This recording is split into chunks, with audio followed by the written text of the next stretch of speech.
예. 9월 3일 자유한국당 원내대책회의 시작하겠습니다. 경제 실패로 코너에 물린 문재인 정권이 또다시 적폐청산을 들밀고 있습니다. 도대체 이 정권은 할 줄 아는 것이 이것밖에 없는 것인지, 경제가 다 망가진 마당에 경제를 살리려 했더니 또다시 적폐청산이라는 이름으로 정치 보복에 나서겠다는 것인지 묻지 않을 수 없습니다. 경제 과목 낙제 점수 받은 학생이 이제 공부 좀 하랬더니 하라는 공부는 안 하고 교실 청소한답시고 공부하는 학생들 방해나 노르는 심사가 아닌지 우려하지 않을 수 없습니다. 한때 재미 좀 봤던 남북관계도 별다른 진전 없이 시들해져 가고, 내신 성적 잘 받으려면 경제 과목을 잘해야 하는데 공부는 영 신통치 않고, 할 줄 아느니 완장차고 돌아다니면서 청소 상태 불량하다고 억박이나 지르겠다는 것인지 기가 찹니다. 국민들이 원하는 것은 임기 내내 적폐청산만 하겠다는 청소반장이 아니라 경제 과목도 잘하고 공부도 할 수 있는 환경도 잘 만드는 똑똑한 반장이라는 점을 잊지 마시기 바랍니다.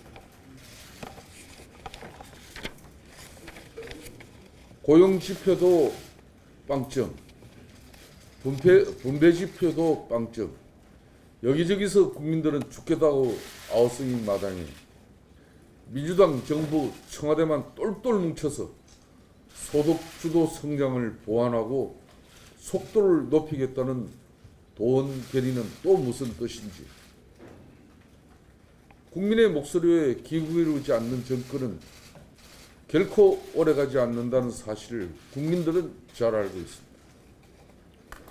정책이 잘못됐으면 정책을 바꿔야지 부작용만 보완하는 땜질 처방으로 문제를 해결할 수 없다는 점을 간과하지 말길 바랍니다.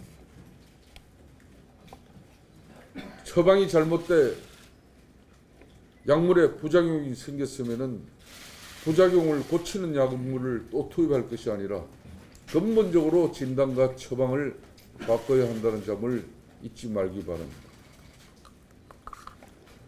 경제가 이미 시들시들 중병을 앓고 있는 마당에 한 가지 치료법만 고집하는 돌팔이 의사의 목리로 경제가 아예 중환자실에 입원해야 하는 처지로 내몰릴 수 있다는 점을 우려하지 않을 수 없습니다.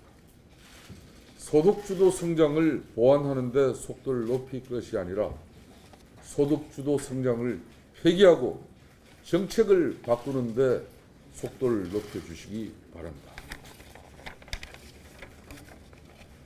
청와대가 어제 정의용 안보실장을 특사로 하는 대북 특사단 명단을 발표했습니다. 미북 관계가 교착 상태에 빠져 있는 상황에서 대북 협상단이 다시 협상의 물꼬를 트는 가시적인 성과를 도출해낼 수 있을 것인지 주목하지 않을 수 없습니다. 청와대는 주요 안건 중 하나가 남북 관계를 발전시키는 방안이라며 제재에 위반되지 않는 한 남북 관계의 발전을 위해 폭넓게 합의할 것이라고 하지만, 현재 상태에서 방북의 목적과 이유는 첫째도 둘째도 한반도 평화와 비핵화 진전에 분명하게 포커스가 맞춰져 있어야 할 것입니다.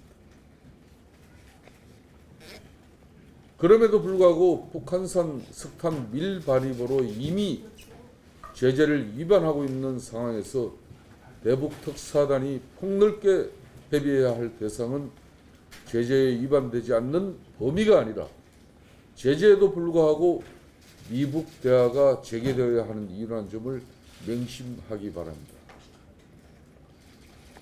문재인 정권은 청개구리 정권이 아닌데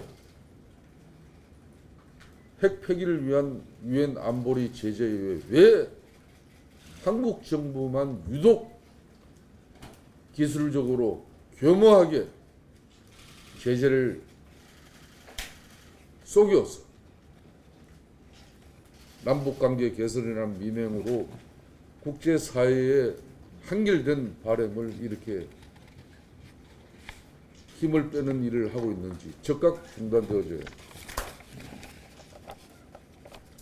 정부가 내년도에 지급할 근로장려금이 5조 원에 육박하는 것으로 나타나고 있습니다.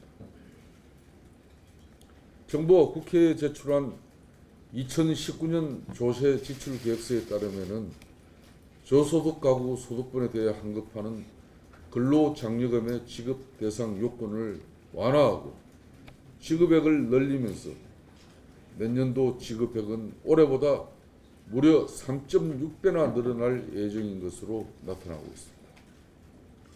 저소득 가구의 근로 활동을 유도하고 빈곤 완화와 양극화 해소를 위해 소득 재분배에 나서는 것은 좋지만 정책을 통해 일자리를 늘리고 저소득층 소득 개선에 나서야 할 정부가 정책이 아니라 아예 대놓고 돈으로 메꾸려 하는 이런 바람직한 방향이 아닌 부분에 대해서는 지금이라도 하루빨리 개선해 주시기 바랍니다.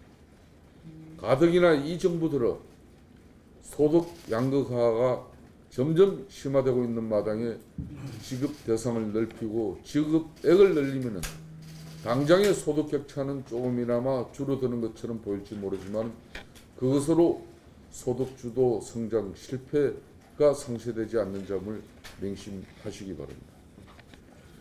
소득 주도 성장의 강건은 최저임금 올리고 세금 환급해 주는 것이 아니라 양질의 좋은 일자리를 기업에서 창출할 수 있게끔 정부와 규제를 완화하고 기업이 투자를 제대로 해내고 고용을 이뤄낼 수 있는 그런 한마디로 경제가 돌아갈 수 있는 그런 사회적 여건을 갖추는데 문재인 정권은 앞장서야 할 것입니다.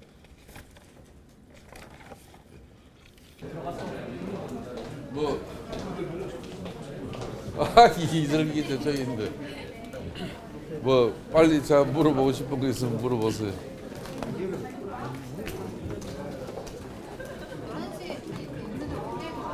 예?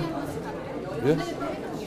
오늘 이번 주는 없는 거 아닌가? 지난주 했으니까.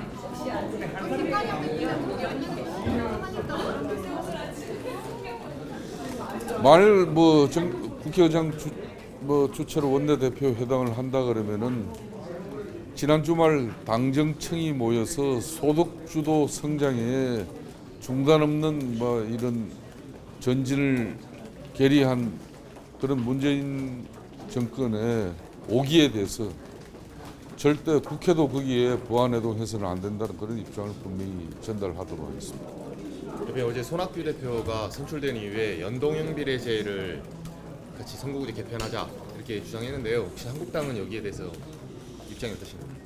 이제 선거구제 개편이 이루어지면은 대통령 권력도 내려놓을 수 있다는 그런 문재인 대통령이 작년에 한 이야기가 있으니까 앞으로 개헌과 선거구제 개편은 맞물려져서 국민의 대표성과 비례성을 강화하는 방향에 자유한국당도 전향적인 입장을 갖도록 하겠습니다. 손 대표는 개헌 전에 선거구제 개편 먼저 하자 이렇게 말씀하셨거든요. 거기에도 동의하시나요? 아무래도 정치권에서 두 가지 다 합의만 아무래도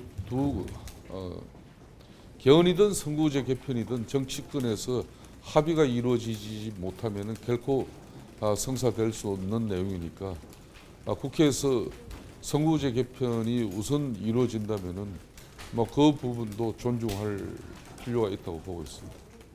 자, 오늘 여기까지.